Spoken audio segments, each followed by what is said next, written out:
So, for my disability, I was a 21-year-old with hearing loss. I acquired this disability when I was shooting guns with my boyfriend for long periods of time without hearing protection.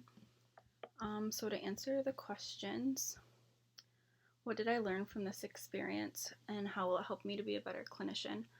I learned what it was like to live with a disability, and although my disability wasn't maybe as severe as some of my classmates, I think that I still got a good experience out of this. And I mean, due to the coronavirus, I think a lot of us are kind of in the same boat.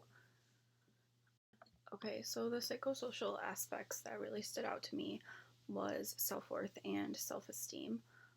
When I was talking with other individuals, I could kind of just feel them staring at me and not really listening to what I was saying because they were more focused on the cotton balls coming out of my ears. We learned in our adult classes how self esteem and self worth decrease when you have a disability. And not only does it physically affect your life, but it also affects like others who are around you, and it increases their judgment of you. The most challenging thing for me when doing this disability was definitely the grocery shopping aspect. Unfortunately, I wasn't able to go out in the community and do many of the other things, so this was really my only community event. But I felt like other people in the grocery store were kind of like staring at me and just like wondering why I had cotton balls in my ears. And then it was really hard to hear my roommates who I was talking with because there was so much commotion going on in the grocery store, which made it really difficult for me to understand them and communicate with them. So, did I experience some sympathy or empathy? I think honestly a little bit of both. It was definitely very interesting to be able to put myself in their shoes and kind of understand what people with a hearing loss go through on a daily basis. But at the same time, it really kind of made me feel bad for these people because I oftentimes don't myself look at hearing loss disabilities as seriously as I do as someone who has like a physical disability, such as like an amputation or something. And I just think that maybe as a clinician, this has really helped me to like take that into more consideration and realize that their disability can be just as severe as someone who just lost their leg. For my meal, I chose to make a stir fry. Um, that was very easy for me because I mean, I didn't really have any physical like disability such as like a broken hand or anything. So that aspect was really easy. I think the main thing that I really struggled with was the safety aspect. Um, I couldn't really hear once like the sizzling of the pan started happening and everything. I was unable to hear other people talking to me. So if I like took my attention away from the pan and started talking to somebody else, I wouldn't be able to hear if my stir fry was burning or if it was like bubbling everywhere. While making my stir fry, it was really important for me to focus on the safety aspect and divert 100% of my attention to doing that just so that I didn't like burn myself or burn down my house in the making.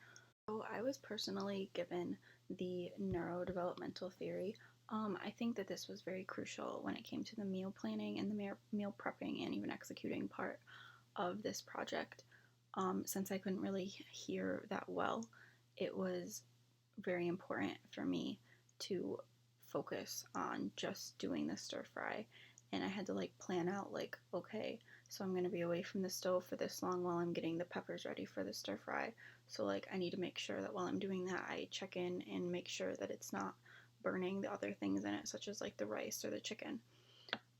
My group had the PEOP model. And while doing this activity, I think it was really important for me to focus on me as a person and the supports I had in my environment. Um, if I were this 21-year-old, I think that it would be very difficult for me to kind of go through this since I was so active in my community and I am in a band, which I'm really not, but I made that up. And so I think that that would really like negatively affect my environment.